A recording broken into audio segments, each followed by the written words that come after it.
morning, good afternoon, and good evening. Welcome to Hardline. I'm your host, Susanne Posel. We broadcast worldwide every Tuesday and Thursday on the Time for Hemp Broadcasting Network on iHeartRadio. Go to hardlineradio.com for showtimes and news about current events, as well as upcoming guests. I am very happy to be speaking today with Max Igan. His website is crowhouse.com. We will be discussing various things that are happening in the news. I have some tremendous articles that I've been writing lately, Max. And welcome to the broadcast, Max. Thank you. Pleasure to be here, Susan. Thanks for asking me on. I am a very big fan of yours. I respect your work tremendously. Give the listeners the YouTube channel // Well, the YouTube channel, the new YouTube channel is just called The Crow House. I've got an old one called AOD Scarecrow, but that's just sitting there as an archive now. But the new active channel that I upload to is called The Crow House. Okay. And my website again is thecrowhouse.com as well. You can access all of it from there. You'll see a link there that says YouTube channel, Facebook page. It's all there on The Crow House. And I recommend everyone go there. I go there periodically throughout the week just to listen to your broadcasts and see what you're posting and what you're talking about. So I wanted to bring up something about Syria that I saw probably at the end of last week, and I wrote an article about it. And then I saw over the weekend more news about Syria, and so I wrote a second article about it. Because we were, President Obama wanted to bomb because they were using chemical weapons. Like the U.S. hasn't used chemical weapons on people before. Like it wasn't the same sarin gas that we sold to Saddam Hussein that happened to end up in Libya and happened to end up in Syria. But as soon as all of that ends, all of a sudden, after a 14-year moratorium, polio shows up in Syria. Did you hear about that? No, I didn't, but it doesn't surprise me. I mean, Syria is a huge program to destabilize the area. It's on the hit list. It's been on the hit list. All the countries that have fallen, Afghanistan, Iraq, Libya, Syria, they want to go into Iran. It's all on the hit list. So these countries, none of these countries are a threat to the United States. None of them are a threat to the West. And it's a huge destabilizing program that's underway in that whole area. And the chemical weapons, I mean, this was a joke. I mean, it would appear that the chemical weapons were the rebels anyway, and it was just an accident. It was an explosion that happened in a tunnel. I mean, and it's probably British weapons or, that's why they didn't want to really go in and look at it, because it would have come from the West anyway. Apparently it was smuggled in through Saudi Arabia, which is another Western ally, which is one of the most oppressive regimes in the whole area, incidentally, and we don't seem to be doing anything about that. So, yeah, it's a scam. The whole thing's a scam, but polio, I mean, that's interesting that we would see a resurgence of polio. I mean, this has been eradicated long ago. And if polio has reared its ugly head in Syria, well, I would suggest that it's been put there by somebody. I would agree. The first article that I wrote about it was just exposing the fact that it hadn't been there since 1999. 14 years. And then all of a sudden it resurges in this eastern part of Syria. And the World Health Organization goes nuts. Oh my God, we have to start this global initiative starting in Syria to vaccinate every single child. They want to vaccinate the EU has committed 13.5 million euros to the World Health Organization to pay for this. And they want to vaccinate every single child in Syria. And Syria right now is saying, no, we don't want this. Absolutely not. Do not come in here and do this. But then when I was looking up polio and trying to explain to people how dangerous this is, I stumbled across the CDC website that talks about how polio is confirmed from originating from the oral polio vaccine. So that right there, whether or not there's actually polio in Syria, they're absolutely going to come down with it, just like the kids in Pakistan did, the 10,000 children who died from Gavi and Bill Gates when they went in there and gave them polio vaccines. Well, all of these vaccines, this is hideous what they're doing to children. These destroy children's immune system. That's what it's all about. Any excuse they can have to go in there and upset the genetic order of the place. I mean, look what they've done in Iraq or this area just with depleted uranium. What that's done to the genetic order in Iraq. And they're having a hard time in Syria getting in there. They're having a hard time getting Western support for what they're doing. They want to go in and decimate this population. They need to find a way to do it. What better way than the humanitarian way? We want to go in there to save the children from polio. We need to do this. It's the most humanitarian thing we do. If the Assad government won't let us do it, well, look at what they care. They don't care about their children at all, do they? The mothers of the world and the TV drones will think that this is a great thing and the West is out there to save the world again. That's what it's all about. They just disguise it, give it a different package, and they go in there to decimate the population, to destroy the genetic code of the population, and they do it every way they can. That's what it's all about. That's what vaccinations are all about everywhere. I've got friends who don't vaccinate their children, and these kids are so many streets ahead of other children their same age in their dialogue. And I've got a 2-year-old girl who's got an incredible vocabulary, and the other 2-year-olds around her who've all been vaccinated are all pretty slow in that regard. So these things do a great deal of damage to the genetic code of everybody who gets vaccinated, and we need to pay attention to how they play their games, I think. Oh, absolutely. I noticed that with my children when I stopped vaccinating and got rid of the fluoride and stopped eating processed foods, their behavior was dramatically different. The Oh, it does. It all changes. Everything changes. All these foods. This is why they do. They marginalise the population. They enslave everybody to an economic model, and they have to go to the cheap supermarket, which is all GM and all stuff that's full of stuff to keep you dumbed down and keep your brain lulled into this dream state, which is what fluoride does as well. And it makes a huge difference when you change your diet. Diet's responsible for 90% of the problems that we face, as far as not being aware of the control grid. Why you can't wake people up is because of what they consume. And even if they consume good foods, very often they're bathing in fluoridated water. And your body is your biggest organ. Your skin is your biggest organ. You're absorbing a lot of water through your skin. So it just goes on. There's a huge mechanism in place to keep people in the state that they're in. Oh, absolutely. I did an article recently about DDT. The Washington State University did a study where they injected rats with DDT that were pregnant. The rats that the offspring from those rats developed issues with obesity, up into the great-great-grandchildren who were born never having been exposed to DDT were also becoming obese. Yeah, well, they do this with all sorts of stuff. Like with GM food, the experiments that they've done with animals and GM food with rats and other animals is that it's caused organ damage and especially damage to genitalia. So that within 3 generations, rats that consume GM corn, for example, are all rendered sterile and have genetic disorders. And this is what we're going to see with the human race as well. Over 3 generations, people will be rendered sterile. There's Agenda 21. There's your depopulation program.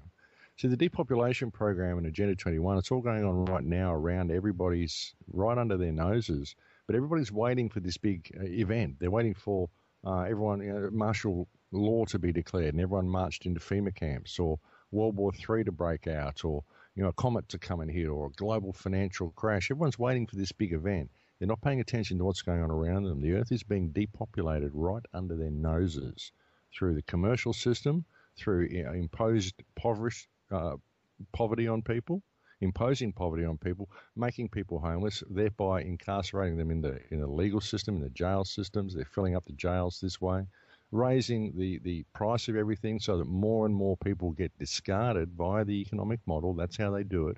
And also with the genetic model, through GM food, over a series of generations, there'll be certain people that simply can't breed. And they push people out of the country and into cities by polluting the groundwater in the country through coal seam gas mining. That's what that's all about. I mean, we don't need gas. We don't need to harvest this stuff to meet our energy needs. Nikola Tesla wanted to give the world free energy back in the turn of the last century, for God's sake. I mean, we could have other ways of doing things. We don't need to harvest gas to meet our energy needs, especially when it's destroying groundwater. That's the one guaranteed result of coal seam gas mining is the destruction of groundwater. So obviously, when you consider we don't need this stuff really, then that is the purpose of it. It's to drive people out of the country and into the city, pollute all the groundwater, give this whole sustainable development model, a hold. That's what they want to do. That's what it's all about. And people need to pay attention to what's going on around them because there is a really, really uncomfortable undercurrent to this reality if people would pay attention to it. Stop looking at all of the big things on the surface that they're being used to distract people with, like waiting for a cataclysm, waiting for all these things to happen. Start paying attention to what's going on around you. Look at what you're eating. Look at what is in the environment around you and what they are gradually doing, because that's what it is. It's a gradual process, and it's going on behind the scenes while people are being misdirected and looking elsewhere. Oh, absolutely. Going to the natural gas you were discussing, when I saw all of this going on with natural gas and Israel discovering that they have the Leviathan Basin that is hooked up right against the area in the Mediterranean where Cyprus has their natural gas that they haven't developed yet, that they are now because they have signed a contract with the Israeli government and Noble Energy, as well as Greece, the two countries that were technocratically um, uh, just decimated just recently. They just happened to sell over all of their natural resources. But also, we've been fracking the hell out of this country in tremendous ways. There's huge, gigantic pockets of the country. I was looking at a map where it was blue and red, and they showed in red where they've been fracking, and it's just right down the center of the country. It's amazing how much fracking they've been doing, but it makes sense when you think about the what the technocrats are doing. Because on the global market, energy is now being shifted toward natural gas. The United Nations in November, we're talking about making natural gas a mandate globally and taking admonishing the governments that are giving oil corporations subsidies. So now all of a sudden the US dollar and OPEC and all the hold that the Middle Eastern countries have over the world with their petrol is now being threatened by the shale gas and the natural gas that we're importing and exporting at tremendous rates. Yeah, well, it's all about supporting this economic model. See, the economic model, the system of commerce, this is how they do it. This is how they control people. This is all to do with Agenda 21. It's all to do with securing all of the world's resources, but pushing the world into a certain direction. They want to create a certain model of how reality works on this planet, and they do it by commerce. They do it by shifting the wealth to certain areas, marginalizing different areas, and controlling the people that way. They'll use they'll support natural gas this way in order to destroy all of the people that have got stakes in the petrodollar, and they can use it to destroy the water table as well. Then they'll probably go back to the petrodollar. They'll probably go back to using oil because there's other ways of doing things. We don't need to be harvesting this gas. And obviously, I mean, there isn't enough gas in the earth to support our energy needs indefinitely. There just isn't. They'll cap the wells for a while. They'll use this to destroy that system, to take out those corporations and consolidate the whole thing into the global corporate system. And then they'll shift it back. They'll shift it wherever they want. See, that's the thing. You've got a system which is controlled via the issuance of currency. The money is the glue that holds the whole thing together. And it isn't that money has value. It's that money has perceived value. Our natural state on this planet is abundance, but they superimpose a system of commerce over our minds so that we're not able to live in abundance. We have to be enslaved to this money system. Now, you get a tribal culture. They live in a state of abundance. You come along and you start trading paper and metal with them, and suddenly they can't have any of the abundance around them without trading the paper and metal. So it disconnects them from everything that they've got. So that's how they do it. And they use this to depopulate the planet. And they use it to marginalize and control certain areas. So if you're the one who issues the currency, then you're above all of that system. It doesn't affect you. But if everybody who operates within that system is forced to use this paper or metal in order to trade with each other, then you can control the value of that and where that paper and metal goes. And you might be a rich mining magnate and think, I'm control of all of these mines and I control all of these interests and I'm all good, nothing will ever touch me. But if you don't issue the currency, all they have to do is take the attention and put it somewhere else. Take the attention that you're getting for your industry and put it into another industry, and suddenly your industry will be worth nothing, and then they will get it and you will be discarded. That's the way it works. It's a corporatocracy, what we have on this planet. All of our governments are corporations. All of the businesses are corporations. The New World Order that's been created is a global corporation. And people think we're headed for corporatocracy, but we're not. We're actually in it already. And the New World Order that everybody fears is simply a consolidation of these corporations into one huge conglomerate, which is run by those who issue the currency. And currency is fiction. Paper is just paper that we pass around to each other. And it's a program. It's a very difficult program for people to break. You talk to a tribal culture and they can't understand the concept of having to pay for things. But once you introduce them to the concept of paying for things, then they can't understand how life could work without it. It's a very, very interesting program, how it affects the human psyche. But the system of commerce is ultimately responsible for this whole mess that we're in. That's the glue, the catalyst that holds it all together. And when you see how they shift the money around between these corporations and shift the wealth around the planet, essentially, to different corporations in different countries, and they marginalize others. And this is how they gain control of all of the resources. See, they can't own the earth until they trick someone else into believing that they can own it. Once they've tricked everybody into believing that you can own part of the earth, then they can enslave you to a money system designed to implode, and eventually what you believe you own will go into their hands and you will believe that they own it. But ultimately nobody can own the earth. The earth is the earth, and we have no right to exploit it the way we do, and the only reason we do is because of this commercial system. That's what it's for. That's how it works. It's a very clever system. Absolutely. When the settlers came over here and spoke to the Native Americans, they had no word for ownership of the earth. They didn't understand that. We're going to head up on a break here soon in about 20 seconds, but that idea was foreign, and the concept just made no sense to them. How can you purchase land? How can you own the earth? It belongs to everyone. But let's continue this on the other side. Folks, you're listening to Hardline with Susanne Posel, and I am speaking with Max Igan. Crowhouse.com is his website. Don't go away.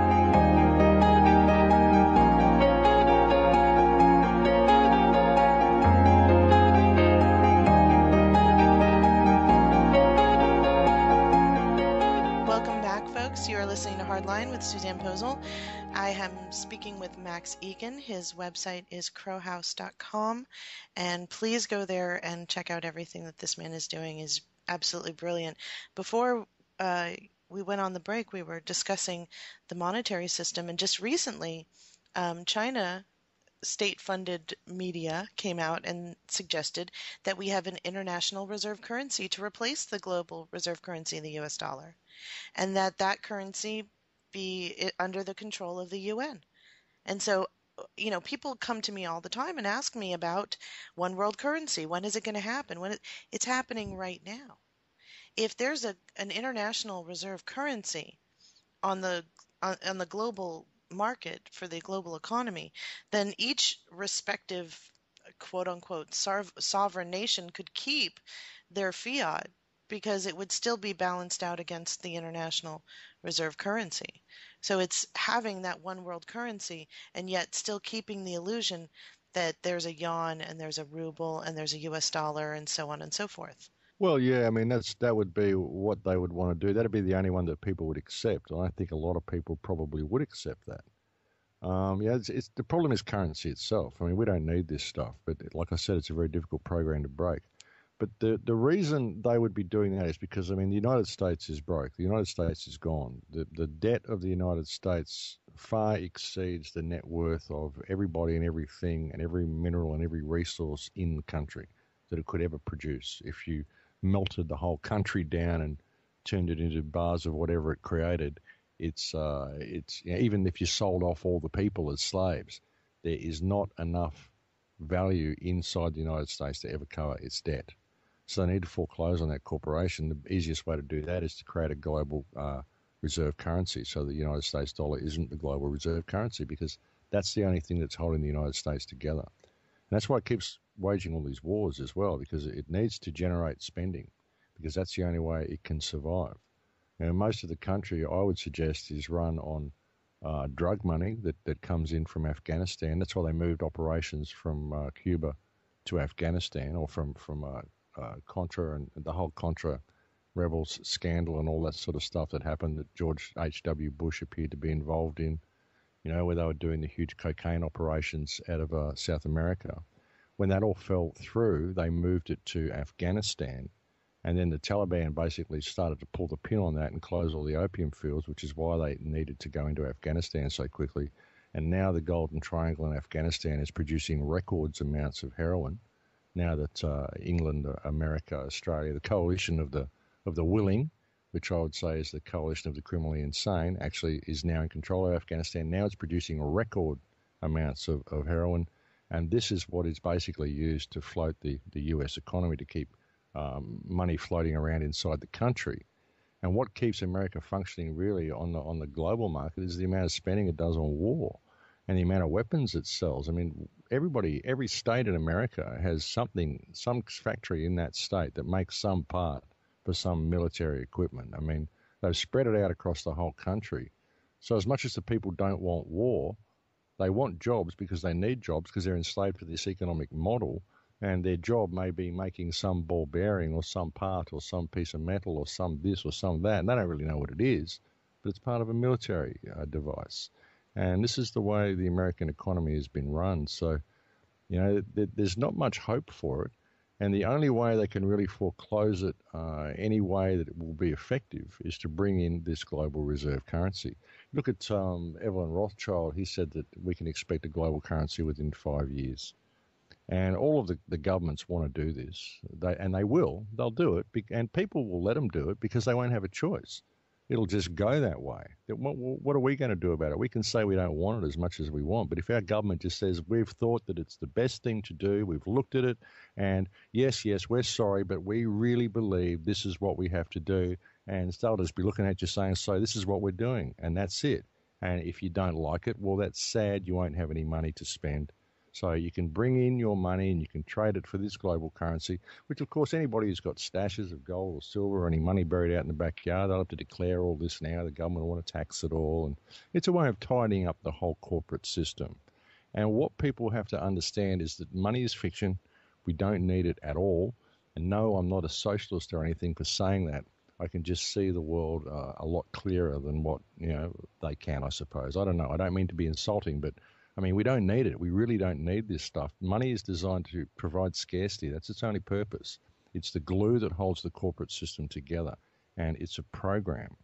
What I'd like to see is I'd like to see people regain their power and rein this government in to the point that it becomes very, very small. We put them back in the position of servants where they're supposed to be, and eventually move ourselves back to our own state of abundance that we should be in, where we can express our own creativity, lead humankind full circle back to where we should be. That's what I hope to start doing next year. I want to launch a project called the Full Circle Project, and that's what it's kind of aimed at. But the problem isn't really a global currency. It's money itself. I mean, if we're going to trade globally the way we do, and let's face it, the system's been constructed that way. It's been constructed so the industries have been moved around so that all of the countries are now interdependent on each other. We'll grow apples in Australia and we'll ship our apples to Germany and we'll buy apples from New Zealand just to keep the trade system going. It's completely ridiculous. It costs money to do it, ship it all around, but it's all about the economic model, isn't it? So we need to do this. It makes sense to do this. We'll get our industries where we make cars or automobiles or factory equipment or whatever. We'll move it offshore. We'll buy it from Germany or Spain or somebody else, so that now we are interdependent. So that's what this whole free trade thing's been about. It's about making all the countries interdependent on each other, so that now if we stop trading with each other, we won't be able to put food on the table. There won't be cars on the street. There won't be equipment we need, just everyday things that we use. We won't be able to get these things. So we're all interdependent. So now they can just basically put whatever money system they want in place, and complain as we will, they'll do it. and there won't be much we can really do about it, you know? No, absolutely. The Federal Reserve recently came out and warned all of the mega banks in the United States to reserve cash on hand, government bonds, highly rated assets in case of an economic downturn. They want to make sure that they have as much liquidity as possible, meeting the requirements of the Basel III Accord that happened just in the latter part of last year. So the Bank of International Settlements came out and told all the central banks that they had to liquidate their assets by 2019. And now we're seeing the fruition of that order being disseminated down through the ranks of the central banks into the JP Morgan Chase and the Bank of Americas and all that. They have to keep more than, or if they have more than $250 billion in assets on their books, they have to hold those cash reserves for funding banking operations for a 30-day severe market stress. If it's a smaller bank, it would have to keep 50 million expected to maintain in-house accounting for 21 days. So they're obviously preparing for the destruction, continued destruction, or the decimation of the complete worth of the U.S. dollar, which is like 3 cents now, I think. It's not much. Yeah, yeah. Well, yeah, it has to go. I mean, it absolutely has to go because it's exceeded its net worth. The only thing that's keeping the United States going is war and drugs. Like I said, that's the only thing it's floating on at the moment. And, the world can't keep sustaining it if it's going to support this economic model. And that's what it's all about. And it's all about the consolidation of corporations. America has done what it was supposed to do. It's created this whole global police state that has been working. It's created this global military. All of that machinery can now be sold off to the UN. A UN army can be created out of the remnants and the tatters of the United States. The United States can be used to develop weapons, and they'll turn the rest of it into a theme park. That's basically what they'll do with the United States. It'll become a military factory and Disneyland. That's what it's headed for. You'll be able That's to you'll terrible. be able to get a job there.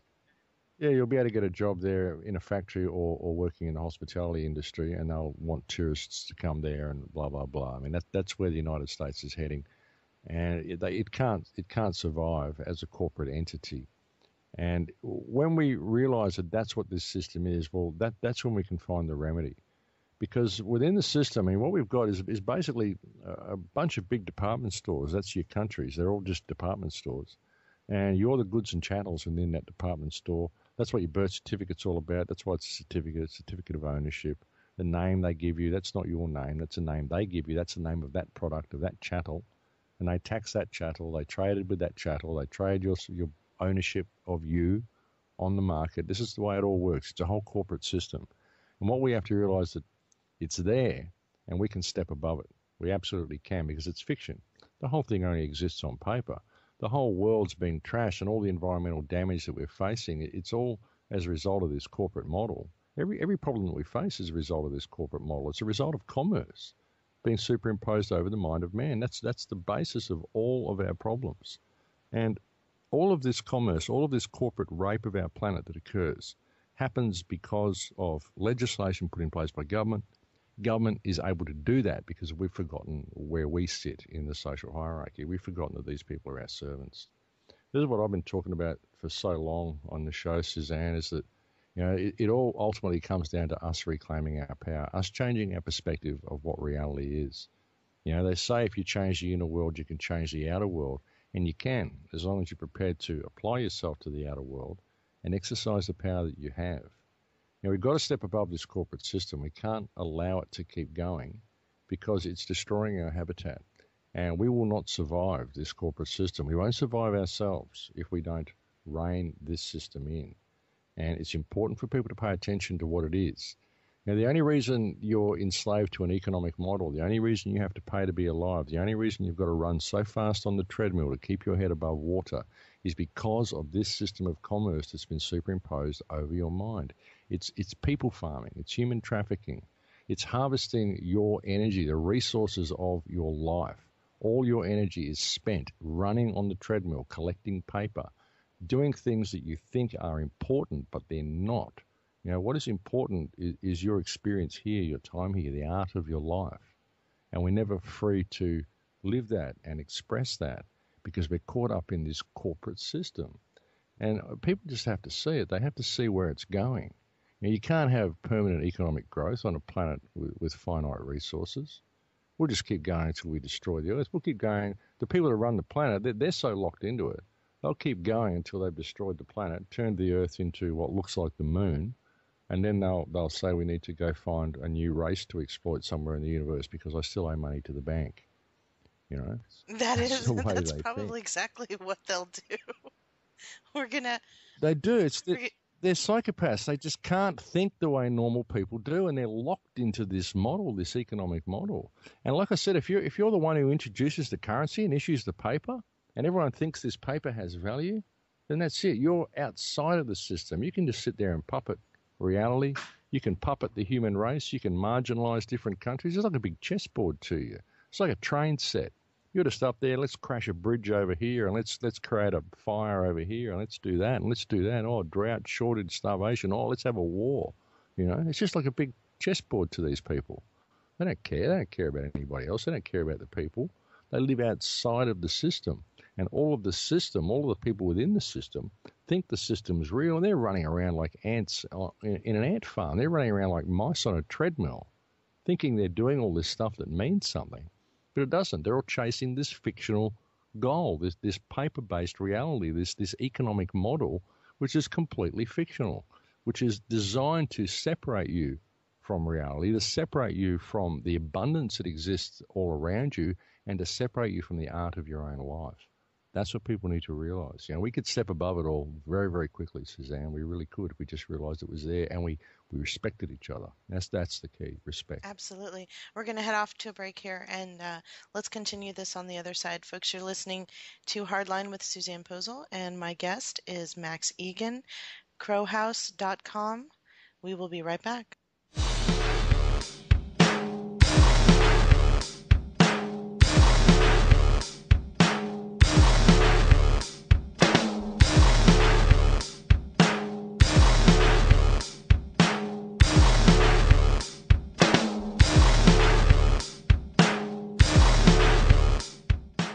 Hello everyone, welcome back to Hardline. I'm Susanne Posel and I'm speaking with Max Igan. His website is crowhouse.com. Before we went on the break, we were discussing the fiction of currency and how we have been taught to base, the American dream, right? The big house with the garage and the white picket fence and the wife and the 2 kids and the dog, and if you don't have that, you're nothing, and all these gadgets. Why cook when you have all these gadgets and this desire culture that they created? But I saw recently, and I wrote about this, AP put out a study saying that because people are not purchasing for desire, they're purchasing for need. Americans alone have pulled $3.3 trillion out of the global economy. And that to me says something tremendous, that going with what you were saying before the break, by not complying with the system that has been created, we can shut it down and not wait for them to go ahead and demolish it. We can have a controlled demolition if we want. Look, the problem is that we're kept separate from each other through this economic model. That's the thing. We could step above the whole thing if we simply respected each other. That's the thing. Like, we created this system to service our needs, and it's basically gotten out of control. And government isn't real. People think government is this big entity. It's a corporation. It's a corporation that exists in a book, and the people who operate the corporation believe they have a monopoly on reality, a monopoly on your social life, a monopoly on your whole world. And not only that, but they also have a monopoly on violence, and they will use violence against you if you step outside of their rules. But, mankind created this system to service mankind's needs ultimately. And, these people have simply gone into power. They just write more and more rules in these books and do whatever they want. And they say they can because it says so in the book. And they enforce all this with violence. Really, it's just in a book. It doesn't really exist. It's not real. It's just something people wrote down. That's all government actually is. Government is a big building, and people with expensive suits that we actually employ to manage our infrastructure for us go into this building, and they do what it says in the book. And if they need to extract more wealth from us, which is all they're doing these days, is extracting the wealth of the country, extracting the wealth of each person within the country to their own hands and passing it to their corporate masters. If they haven't got a way of doing it and they go in there and think up a new way of extracting more wealth from you, they just write it down in the book. And then they come out and they say, look, this is a new law. So now we can fine someone for doing this and for doing that and for doing something else.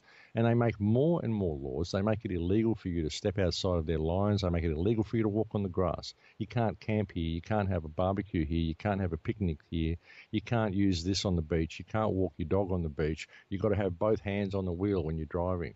You can't carry your children on your shoulders. You can't put your dustbin out on the night that it isn't due to be picked up. You'll get fined if you do. All these things will institute fines. If you do any of these things, we're going to take money from you.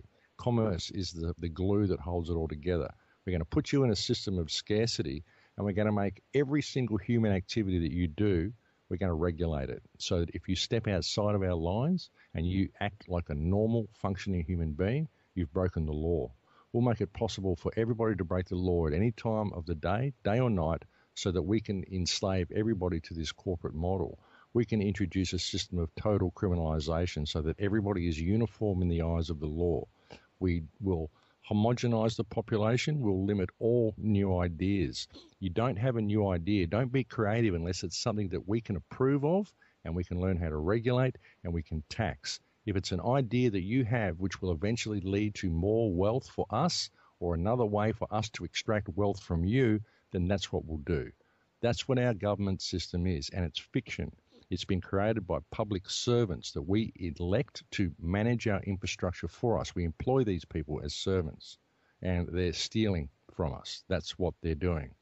You know, if you had a mansion, if you had a big house, and you had a group of servants you'd employed, and suddenly these servants started telling you which rooms you could go in, which side of the door you had to use, which entrances you could use, which side of the driveway you could drive on, where you could park your car, and started implementing rules in your house and then stealing from you every time you broke one of their rules. And then while they were doing that, they started selling off all the silverware and selling off all the furniture and having wild parties in your house and trashing the garden and selling off bits of your land. You would soon sack these servants. And that's what we've got on a national scale with our governments. We've got servants that have taken over the mansion and they're stealing everything from us. They're stealing the silverware, they're trashing the garden, and they're doing it because we're not paying attention. They've trained us to compete with each other in every possible way that they can. Social competition, racial competition, intellectual competition, anything, even with this conspiracy movement, the alternate research movement, whatever you want to call it, intellectual competition between the people in the movement. Everything they can do to divide and conquer. Anything they can do to undermine anything, any movement of unity that is born or grows. Anytime people get together, they want change, they co-opt it, they undermine it, they do everything they can to keep the people divided. And I believe the remedy to the whole thing is for people to realize that it's all got to come down to an individual thing. There are no leaders. This is simply an idea whose time has come. It's a change in paradigm, a change in perspective that has to be based on respect. We have to realize everything that I just said, that's what this system is. And we have to realize that it's all designed to keep us divided. So there's the remedy right there. The remedy is unity. The remedy is for us to realize who and what we are and to respect each other. You know, if we did that, I finish every radio show with Imlach Kesh, which means I am another yourself. If we actually treated people that way, we could change the world in one day. We quite literally could. It's very difficult. You get drawn into arguments, you get drawn into confrontations with people, especially now. It's like the energy's changing. The last year has been very, very difficult for a lot of people, including me. So it's very, very interesting. There's a lot of things going on to try to keep us in this state. But the remedy really is very simple. The remedy is respect. That's how we can, free ourselves, emancipate ourselves from this entire system is through respect. Non-compliance to the fiction and respect. Non-compliance to anything that interferes with your moral compass. That's the thing. If there's legislation that's put in place which interferes with your moral compass, then you have a moral obligation to disobey that legislation, to question that legislation, to follow it through, find out who enacted it, to hold them in breach of trust, because they're your employee. All these politicians are our employees. If they're enacting legislation which places us in a state of hardship, which steals from us and which causes us to go against our moral compass, then that legislation should be ignored by default. But you do this on your own, you get in trouble, which is why we need a united community, which is why we need to learn to respect each other.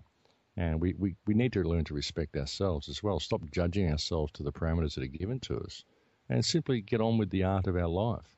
Because that's what we're here to do. It's not about all this stuff. It's not about what you do. It's about who you are. You even say to people, who are you? They go, I'm a plumber, I'm a baker, I'm a carpenter. And that's what you do. Who are you? Who are you? What is your art? What are you here for? What is your expression of creation, We've been led away from all of that, and I think there's a real need to get it back.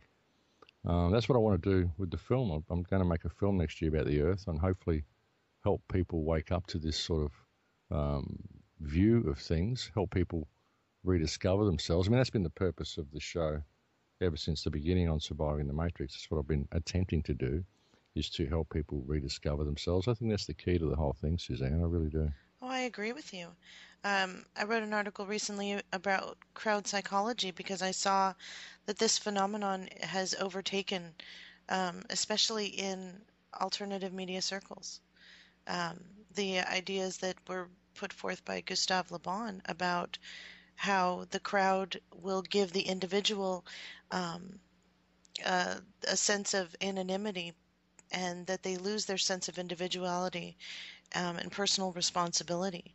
That they, when they're under this spell, they will follow the crowd unquestioningly toward a directed set of goals, and it doesn't matter what it is. Somebody in the crowd decides to throw a Molotov cocktail.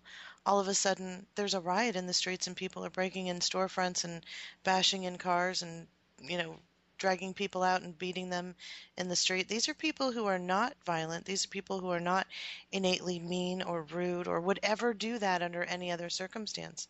But when you take that idea and you bring it to a smaller scale, we're all part of these groups, and we're going to head off to a break soon in about 30 seconds.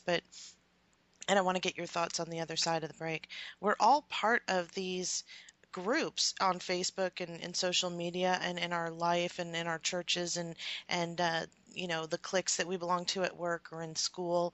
And we don't think about how we don't think on our own anymore once we are part of these groups. We no longer have our individual mindset to say, I'm not going to participate in this. This goes against what I personally believe, because we want to be liked. We want to go with the crowd, with the Ash conformity study that has been replicated several times and always follows the same. Um, that people will give wrong answers even though they know that they're wrong, just to be part of the crowd, that they will not want to be right. They want to be loved and they want to be accepted. And that idea, that innate mindset that we have, is then used against us to force us to comply with a system that completely breaks every part of our individuality, so that if we were to break free from the crowd, we wouldn't know where to begin. Who are we? What do we like? What's our favorite food? What color do we like? What kind of movies do we like? We're heading on to a break here, so I want to get your thoughts on the other side. Folks, you're listening to Hardline, and we are speaking to Max Igan. Crowhouse.com is his website. Don't go away. You don't need no friends. Get back your faith again. You have the power to believe. Another dissident. Take back your evidence. It has no power to deceive. I believe it when I see it for myself. Welcome back, folks. We are speaking with Max Igan. His website is thecrowhouse.com. I apologize. I was giving out the wrong wrong web address. I'm sorry. Before we went on break, I was talking to you about crowd psychology, and what is your understanding with what we're talking about with the spell that everyone's under and the conformity that we all kind of fall in line to? Well, it's really interesting. Peer group pressure is a really, really interesting thing. And what you were talking about with crowd mentality and mob mentality, how, a peaceful crowd can suddenly turn into a mob is a very, very interesting trait of humankind. I mean, we're really the only species that would do anything like this. It's very, very bizarre how this will happen. And the terrible atrocities that are carried out in war. And there's this energetic exchange that goes on once you start feeding on the energy field around you. Because if you think about how reality works, your heart is an electromagnetic generator. It's constantly communicating with the field around you all the time. And the field is talking back to you. You're literally downloading electromagnetic frequencies and energy into you all the time. So if you're in a crowd and people are generating this energy, you just start downloading it into yourself, and suddenly you become part of this huge hive mind. It's very, very bizarre. I mean, I can only speculate on why it happens, but I would believe it would have to be because of the electromagnetic exchange that happens between the people. I've done a movie I did back in 2008 or 2009 called The Awakening, where I spoke about this, how your heart is literally an electromagnetic generator. Your heart's communicating to the energy field around you all the time. You have thoughts, you imbue these thoughts with emotion, and your fear or your love or your state of well-being is projected to the reality around you, and reality will mirror that back to you. This is what they hijacked with the law of attraction. People started discovering the law of mirroring, how reality will literally mirror their heart space back to them, and they said, oh, gee, people are finding out how to manipulate the energy. We better get them back into commerce. So it became the law of attraction. Now you can think of prosperity. Prosperity is a synthetic reality which is used to replace abundance. Abundance is a natural state. Prosperity is a synthetic reality based on commerce. This is how they do it. They superimpose one reality over the other. And I think in these crowd mentalities, in these mob mentalities that happen, I think it's simply an energetic exchange. And of course, there are usually avant provocateurs in there that will start whipping up the crowd. And also, when you think about humankind, you think about what our society is. People are so limited in what they can do. You've got human expression, which is unlimited creative potential. I mean, every human being has unlimited creative potential, limited only by their belief of what they can and can't create. Ultimately, that's the whole thing. I mean, this whole world is a product of our imagination. Everything we've created is a product of our imagination. Everything that man ever made, any mark that man has ever left on the world has been a product of our imagination. We had to imagine it before we did it. The chair I'm sitting on, someone had to imagine it before they built it. So, we are absolutely unlimited. When you take that potential and you squash it into a box and you limit it and you fracture it and you divide it from itself and you keep it in a state where it is absolutely emotionally, spiritually, and mentally suppressed, then you give it little release valves here and there, like football games and adventure movies and action movies where you can come out feeling, a bit relieved at the end of the movie because the good guy won. These are all release valves. But when you get, society, ultimately, underlying all of that, there's a huge amount of oppression that exists in the human psyche. These little release valves are what are used to enable people to continue to go to work and continue to function within the parameters of this society.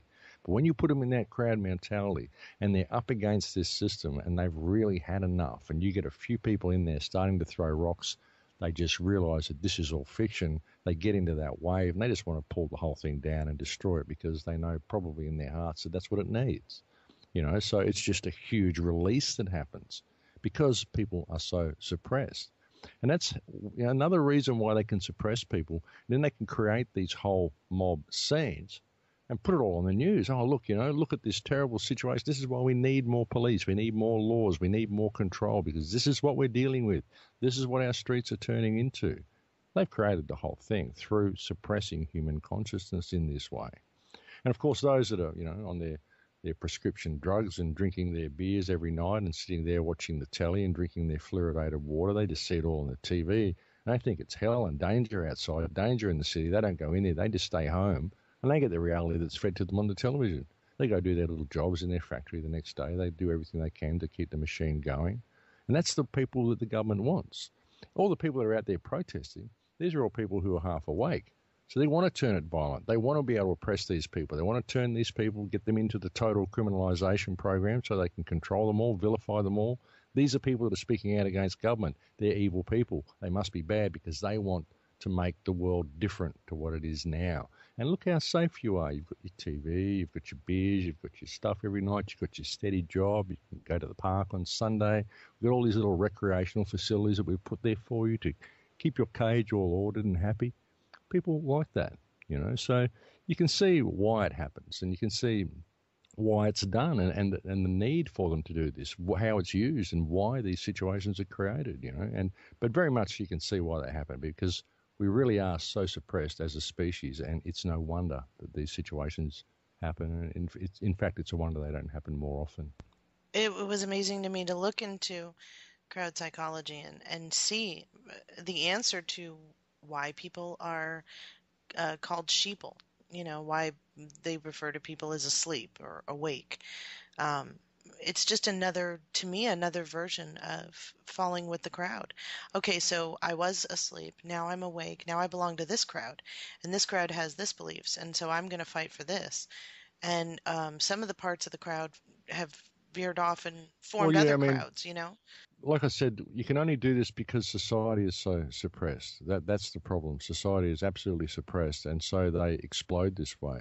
And it's an energetic exchange. But, you know, if you can be empowered, if you could actually get the concept into people's minds of what they actually are, and that this is a fictional system, and that it's absolutely easy to escape the clutches of this system by simply remembering who and what you are and respecting the people around you. The power of community. I mean, there's billions of us.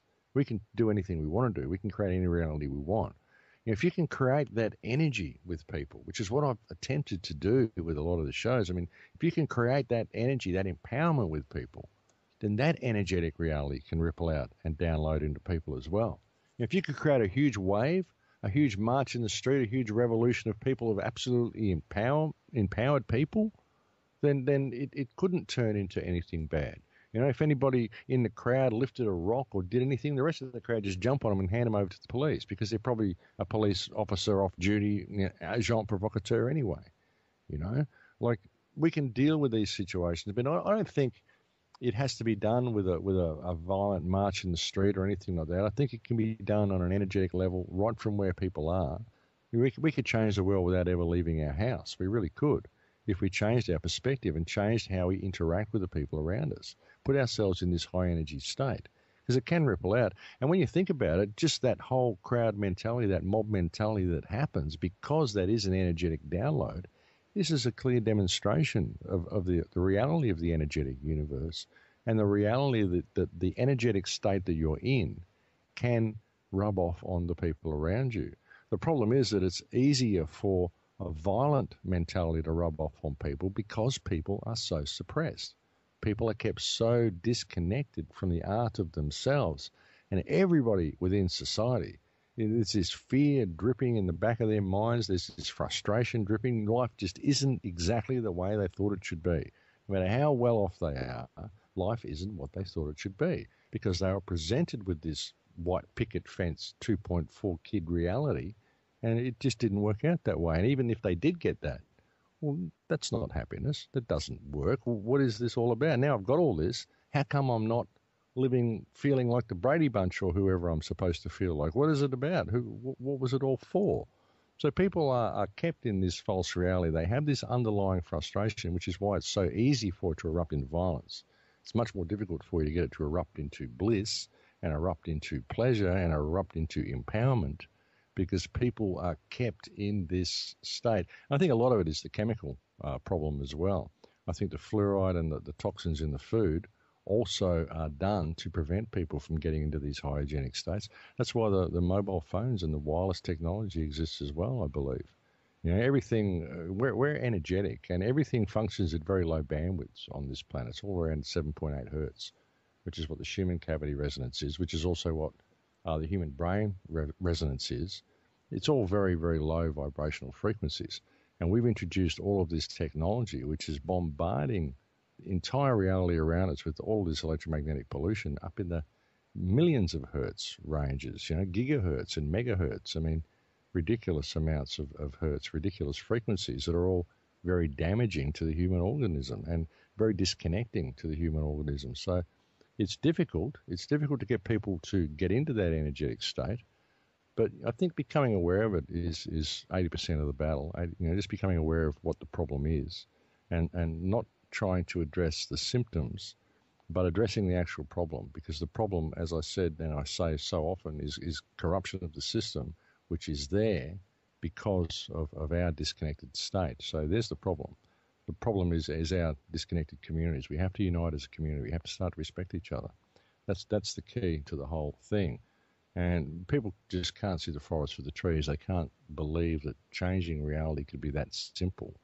But it can. The controlling hand really isn't as powerful as we think they are. They've just projected that image of power. And when you project an image of power to people, people give you that power. And that's what we've done. But there's more of us than there is of them. And I think that we actually have the power if we choose to use it and choose to unite. Oh, sure. I tell everyone, get out a sheet of paper and a pencil. Write down the name of every corporation that you patronize, including your utilities companies and cell phone company, cable company, all that. Even the name of the conglomerate that owns the apartment building that you live in, or if it's a corporation that owns the house that you're renting, the bank, and ask yourself if you genuinely believe in the morals, ethics, and values of that corporation. And if you don't, redirect your money to another source that will give you something comparable, if not the same, that you were getting from the other real retail outlet, but make sure that that money goes to a place that you do agree with their morals, ethics, and values, like your neighbor who owns the hardware store. Quit going to Lowe's. Go to your neighbor, and just this simple non-compliance with the system is terribly difficult, like you said, for people to understand that it is just that simple. You can just say no and just do something else. Well, you can, and the problem is that people attempt to do it on their own, and they get squashed and they get chewed up and eaten up and spat out by the system. What we've got to do is build these bonds between each other in our community. And like you say, shopping locally is a great thing to do, sure. But even little things, like if you start a cooperative, some sort of cooperative in your neighbourhood, grow vegetables.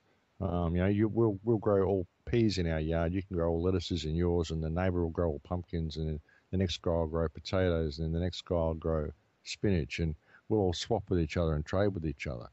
And we want to do this. If there's council regulations in place that say we can't, well, we need the council to remember that they're our employees. If they're enacting legislation that tells us we can't do something that's bettering our community, we want to know why. And if you're just writing this stuff out on pieces of paper and calling it law, and you're using that so-called law to repress us from doing what we're doing, well, we want to know why. Make noise about this stuff. Question authority at every single opportunity that you can. Anytime the council even sends you a fine or a bill or rates or anything, ask them why you have to pay it. Even if you do end up eventually paying it, ask them why. Ask why you have to do anything they ask you to do. Question authority at every single turn, and create initiatives in your community, something that's going to bring your community together.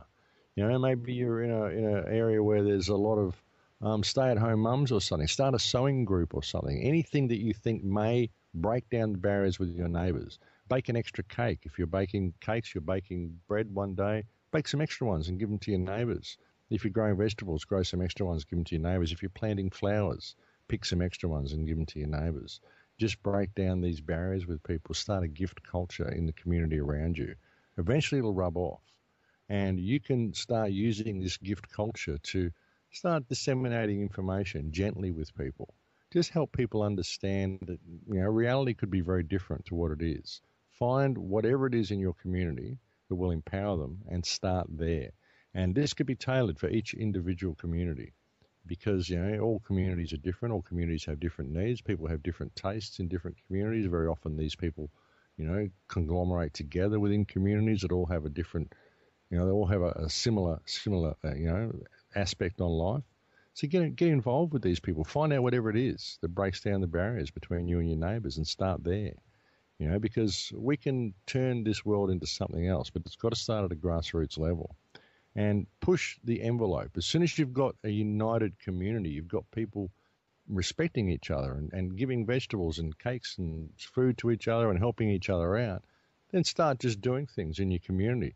Go up to your council and say, hey, we're going to do this. We want to put a park here, or we want to do this. And don't ask the council. Tell them this is what you want to do. If they're not going to do it, well, hang on, we'll vote you out. We'll get someone else in that's going to do it because this is what we want. This is what our community wants. And if you're preventing us from doing what we want, well, who do you think you are? Start pushing the envelope with these people on a grassroots level, on a community level, all local councils, or anybody of authority. Go up the food chain and just start pushing the envelope with these people. Because a lot of the stuff they're doing is because they're running scared. The people at the top are really, really running scared because people are waking up and they're stumbling and they're making mistakes, which is what's causing more and more people to wake up. But it's an interesting dichotomy because each aspect of this situation is producing its opposite. Like we're waking up because this police state is being built around us, and the police state is being built and being escalated around us because people are waking up. So the more we speak out about it and the more on the money we get, the more the control grid is ramped up, because people are just talking about it. They're not acting. They're not putting it into practice in their communities. They're letting the powers that be know that we know about them. And more people are waking up to the fact that this reality exists and this control mechanism exists. But people aren't putting it into practice. They're waiting for one of the so-called leaders of the alternate research community to put it in practice for them so they can follow that person. And it's not about following. There can't be any leaders. People write to me and ask me, would I like to be their spokesperson? And I say, I can't. I can only speak for me. I cannot speak for you. And if you put me up on a pedestal and want me to lead you, then suddenly the whole movement becomes vulnerable because there's someone to take down. It's up to you leading yourself. If each person can create empowerment in their own reality, in their own community, and start respecting themselves and the people around them, we can create ripples that will eventually join. What we're facing here at this time in history is an idea whose time has come, and there can be no leaders in this movement. No one can save anybody else. It isn't up to you following someone once they've acted. It's up to each individual acting on their own and doing this together, because we can do this. And the only way we're ever really going to combat this system is to step above it, to realize it's fiction. There's no remedy within the parameters of this system. We can't look for legal remedy. We can't take these people to court. They wrote all the rules. We can't start a political party. We're entering into that system. The system wrote the rules to protect itself. It didn't write rules and legal legislation to grant us remedy. It wrote all this stuff to protect itself. That's what it's for. And you can't even blame all the people who work within it because they're trained that efficiency is success. You get good at something, you go and get a job in a company, you make that company more efficient, and you're a successful person, you'll get elevated to positions of power. The more power you get because you've had your power taken away from you just by this whole reality and this whole social system, your whole consciousness has been squashed, we can start giving you little bits of power up the food chain, and you'll eventually get as sociopathic as everybody else and start exploiting the people beneath you. Many people do. Maybe not everybody, but many people do. It's a natural human trait because that's what people do once you remove them their power. So they go into the system, they make the system more efficient. So the system becomes more efficient by discarding more and more people. And the system, it's a self-perpetuating organism. Once you put it in place, you inject the cash into it that it needs to function, the glue that holds it together. You just sit outside of it and you watch it turn itself into the global prison that it's destined to become, while all wealth gets transferred into the hands of those who wish in the currency. That's what we've got here. We can step above it by just realizing it's there. And that's been my message right from the beginning. We can't fight against it. We're fighting against the cloud. We can't be angry with the people who work within it because they're trained to do so. They believe success is efficiency, and within the commercial model, they're right, it is. But I think there's a better way. And that's what this time is, Suzanne. I think we're waking up to that. Max? But it's hard. It's hard for people to see. Max, let me all they have to do is step above absolutely. Let's go off to a break for a second, and then we'll come back and talk about this more, because absolutely that is the very simplistic answer that that we need to follow. We need to follow the personal responsibility, doing what you feel is right.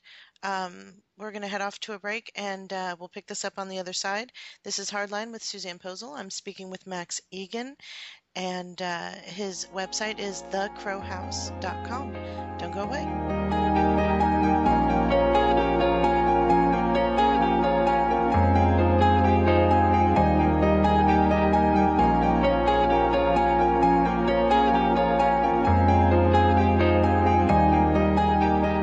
Welcome back, everyone. I'm speaking with Max Igan.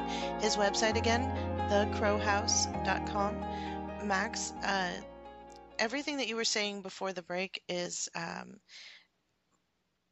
ideology that I've adopted for myself, and I realize that it does ripple out. It's not as quick as oh, let's grab our guns and go storm the White House, but I see that answer being perpetrated in alternative media, and it frightens me because I know that if we just stop complying with the system, if everyone got their money out of the banks and stopped patronizing the big box stores and the multinational corporations and started growing gardens and started digging wells and get themselves, out of off the grid as much as possible, it would all come crashing down, except there is this huge movement in alternative circles to push for an armed revolt. And what are your thoughts on that? Look, we've had revolutions in the past, and they've never really got us anywhere. I can see that there might be occasions to resort to violence. Especially in America, I can see that it may come to that. But the people need to be careful that they're not just going to put a new set of parents in place that are going to do the same thing. And ultimately, attempting an armed rebellion against this system will just cause it to turn into a police state, especially in America. I mean, they've got all the weapons. They've basically militarized the police in the United States, ready for a huge revolt because they know that's where it's heading.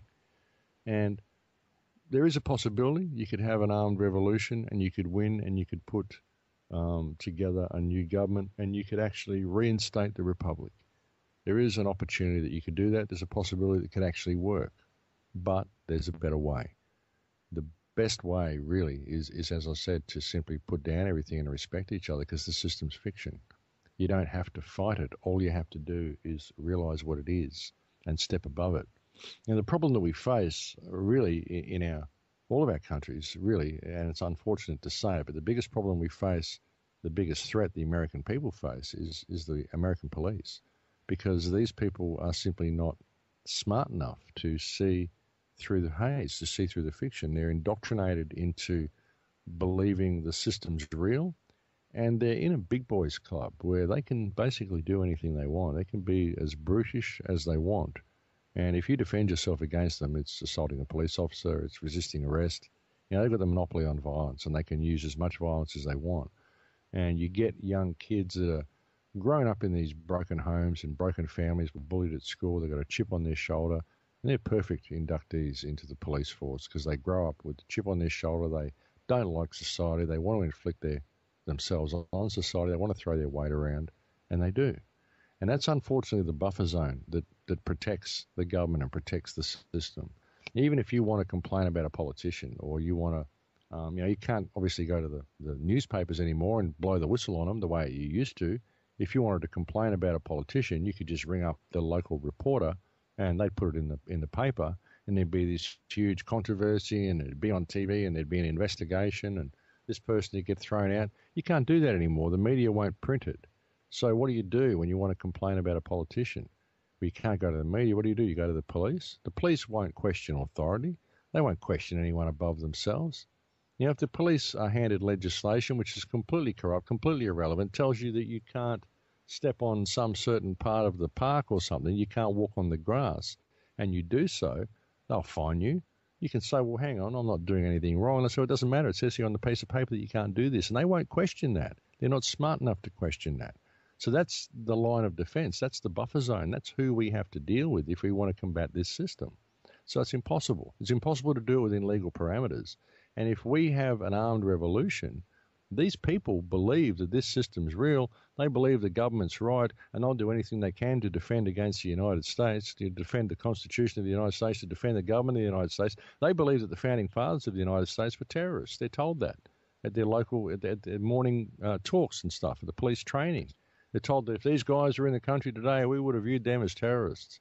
They were up arms against the government. They were doing all the wrong things. Sure, they founded this country, but we can't have this sort of stuff happening today. Well, do you think that That's the way they're trained to think. Do you think that they're trying to create a scenario for a civil war by separating, they separated the states, they separated people by ideology, during the Civil War. Now it seems that there is a palatable division between people who have woken up and people who have not.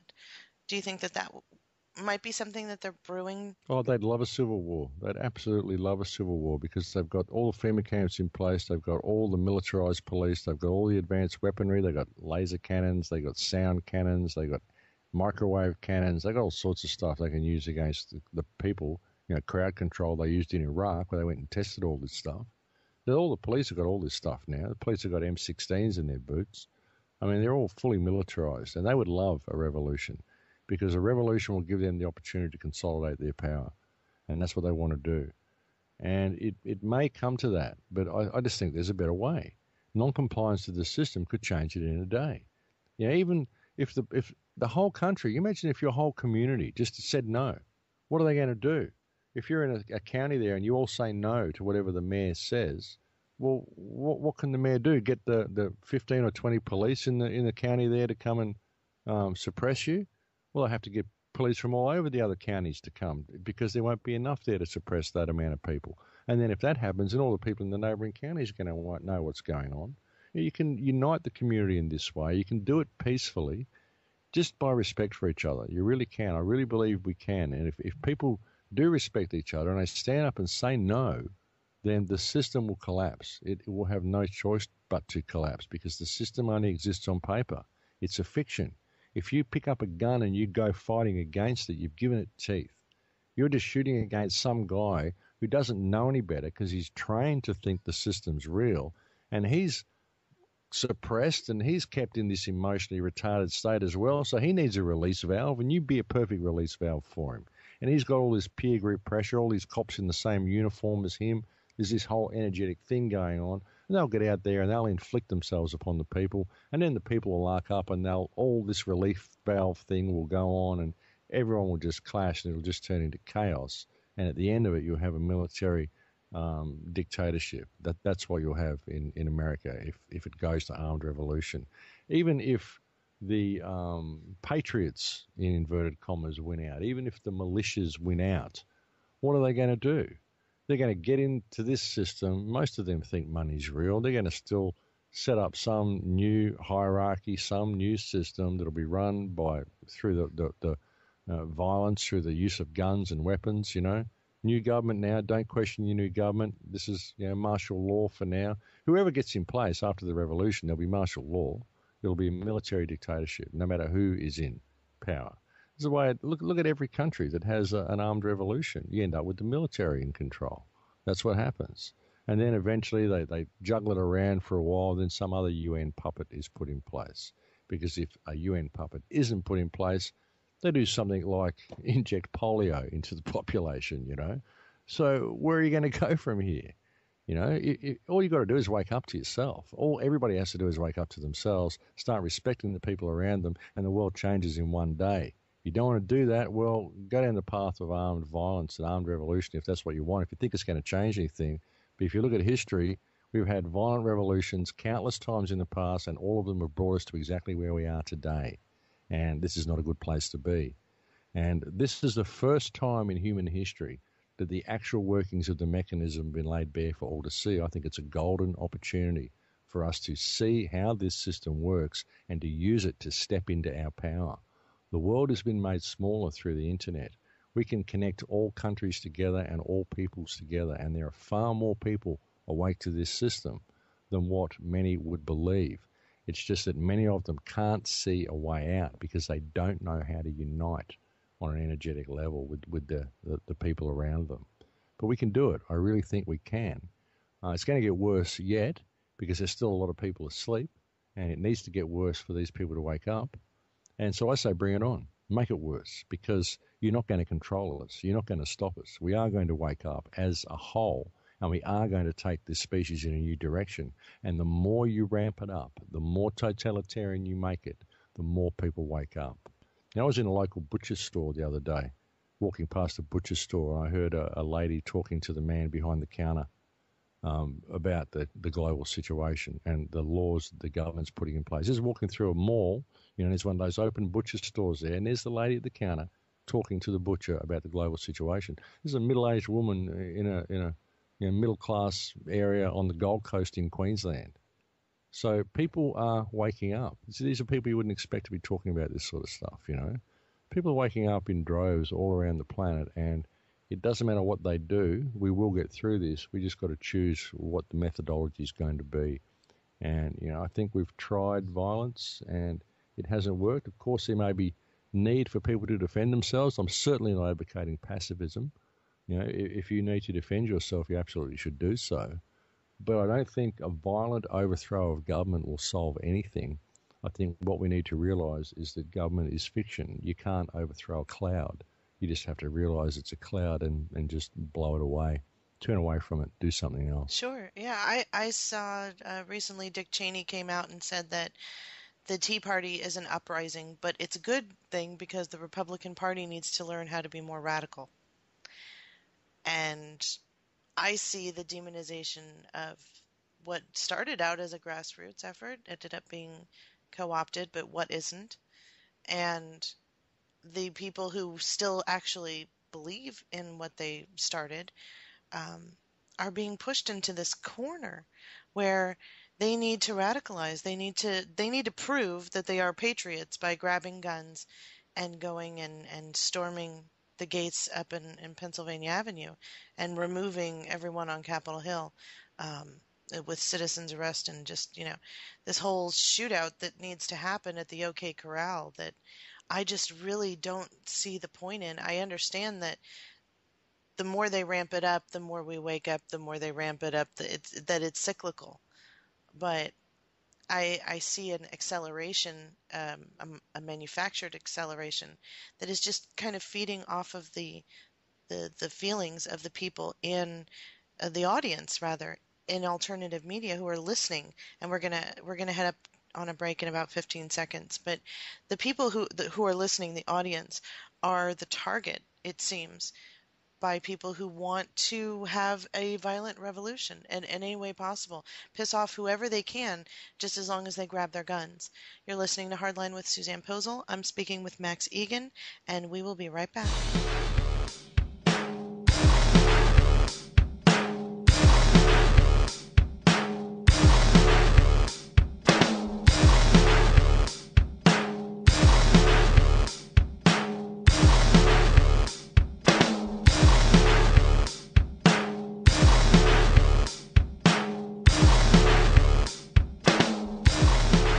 Hardline with Susanne Posel. I'm speaking with Max Igan.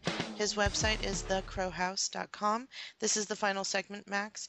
And so what are your thoughts about this? Do you think that there's more of a push for the audience to go for the violent revolution card as opposed to, oh, it's just so mamsy-pamsy if you just stop complying? Yeah, absolutely. They want violent revolution. That's why they push it so hard. This will give them the opportunity to do, bring in the police state, lock down the system the way they need to. The government's threatened to introduce martial law. Everything's in place to do it. Now, if the United States is going to have violent revolution, then they sure as hell better make sure it's well coordinated. You need to have the whole country know this is happening and everybody stand up all at the same time. You can't just start little pockets of resistance because these will be vilified by the media, painted as terrorist cells the way the media does it, So I can't see possibly how it would work. You're fighting a cloud, you're giving them the excuse they need to lock the system down. But I think what's going to happen is if they do introduce a global currency, if they start moving towards that and start phasing the United States dollar out as the global reserve currency, it's going to basically implode the United States, which is what they want to do with it. They want to get rid of it. They don't want it there in its current form. It served its purpose. It was there to promote the concept of freedom so that it would attract some of the best minds in the world, so that these minds could be used to create the military machine that it now is, so that all this power can be transferred to the United Nations. And that's what it's doing. Now they don't need it. They need to implode it.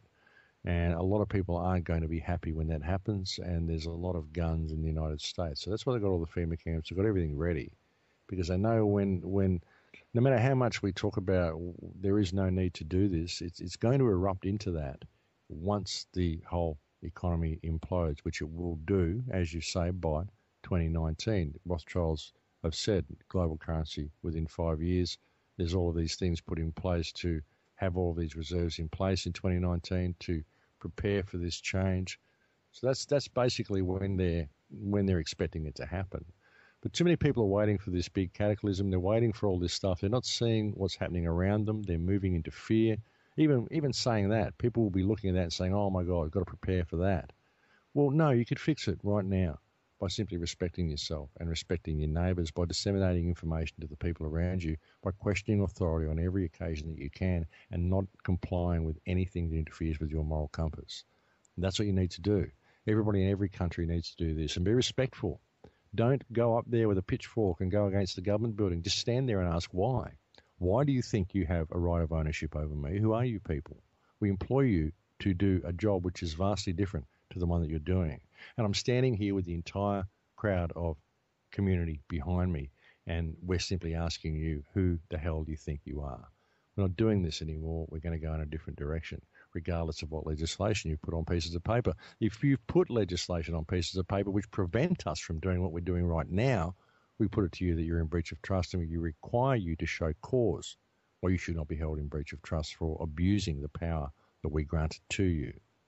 And we don't wish you any harm, but we're not going to allow the world to continue on in the direction that it's going, because we know we have the power to change it anytime we want, and we've decided to do so. Now, what are they going to do if you do that? And even if there's police there, if you approach things in this way, if these police are members of your community, they're going to hear the sense of what you're saying. If you have a community there, the whole community that is all united in respect for each other, we could simply do this, and we could change the world in a single day. And we can do that now. We don't have to sit cowering in fear, waiting for revolution, waiting for a global financial crash, buying into all the fear porn, buying into all these systems of control, believing we've got to do all this paperwork to try and establish our freedom. All we have to do is claim our freedom by stepping above the fiction, because the whole system's fiction. We made the whole thing up, and we could make up something vastly different if we choose to do so. So that's my message. That's been my message since day one. And I really think it'd be that simple, Suzanne. I think we could change the world in a day if people simply paid attention. I agree with you. I see how free I feel. I have no debt. Everything I own is mine. I rent the house that I'm living in because I realize that I don't own property. You don't if you have to pay property taxes, you don't own the property. If you have to ask the city for permission to dig a well, you don't own the property. But I've opted out in so many ways, and homeschooling my children as well, being one of them. I feel so much freer that I am the decider of my destiny, and my children are raised to believe that as well. The fear that I get, the resistance that I hear the most is over financial. Oh, I can't close my bank account. I have online bill pay. The stamps cost 49 cents. My father was telling me this. Oh, stamps, 49 cents. I mean, who can afford that? Really?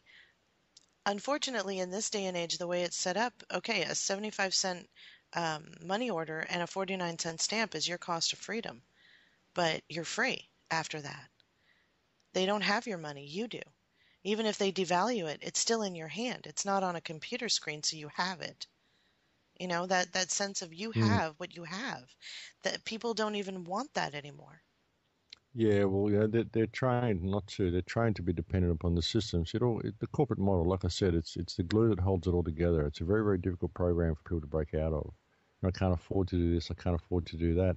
When you worry about money, you attract scarcity into your life. You know, reality mirrors things back to you, and they keep you in scarcity so that you're always worried, so that reality mirrors a worried reality back to you. I don't have much money at all. I live a very, very meager existence, but I never worry about money. I never concern myself with being short of money. I never think about money at all. Money will work if I need it. It'll come. You know, I just don't think about it. I don't put myself in that energy. I don't buy into the fear. I don't buy into the stress.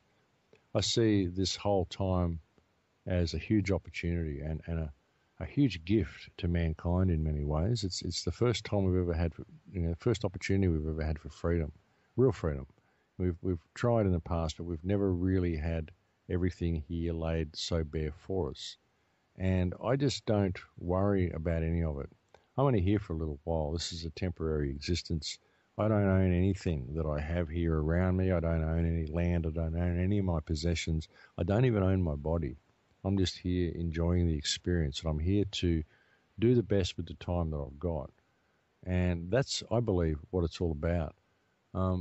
People should stop stressing on money. They should start giving to the people around them. You know, if you give more than you receive from people, if you try to give more than what you receive from everybody, then, if everybody did that, imagine if you give, more than you receive, give 5%, 10%, 20% more than what is given to you every day, then the whole world would be in abundance. But I just give unconditionally. I give and I don't expect anything back.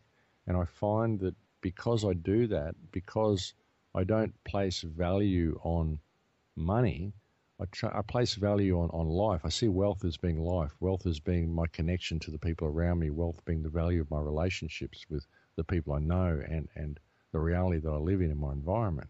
To me, that is wealth.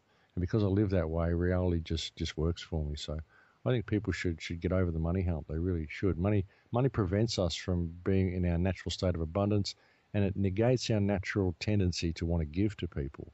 Suddenly we can't because everything has a value. And if we give, we may be in a state of shortage. So it prevents us from being able to express the art of our lives. That's what it's for. Sure. And then when you go to the grocery store, they ask you for $1 for this fund and $1 for this charity. And so it gives you the sense that you are contributing to your community. You don't know, you've never heard of it, or maybe you have, but you pay it no mind. You don't think about the fact that they're not curing cancer, but they've been collecting millions and millions of dollars. The community isn't any better, and yet you drop money into there. The children's funds don't make kids any better, but you still drop the money into it, and it gives you this false sense. It's like voting. You get this false sense that you're participating in this something that you don't realize is your own tyranny. Well, yeah, and really you're just participating in the commercial model. It's the commercial model itself which has placed these people in a state of scarcity.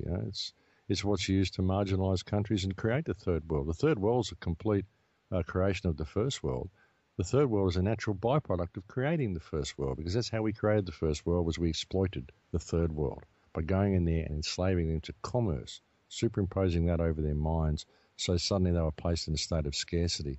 They had to use paper and pieces of metal to have access to the abundance all around them. They didn't have enough paper or metal, so they had to tear their country apart and give it all to us, because we enslaved them to that system. We enslaved them to that mentality. It's a spell, and it's not reality. And it's the glue that's been used to hold the whole thing together. And it's really difficult. It's a hard thing to bring to people, because you start saying, look, we need a world without money, and they start calling you a socialist or a this or a that. They've got to put an ism to it. It's got to be some political movement. They can't realise that money is a fiction. It's a Kabbalistic spell that's been superimposed over the mind of mankind, and it's the cause of every single problem, every single piece of pollution, every state of homelessness, shortage, scarcity, everything. Every crime that's ever been committed, apart from crimes of passion, have been created due to the imposition of commerce over the human mind. Oh, absolutely. That's why I do what I do, and that's why you do what you do, because we recognized the money was what woke me up. When I realized that it was fake, I said, "Oh, dear Lord, what else is fake?" And all of a sudden, it seemed everything was fake. And I'm glad that you are doing what Yeah, you do because it's absolutely necessary that individual people are just living the life, walking the walk, and just asking that people just take a look and see if this would be a better way, and giving them an option instead of these false choices that or rather the other way around, giving people choices instead of the options that they're served.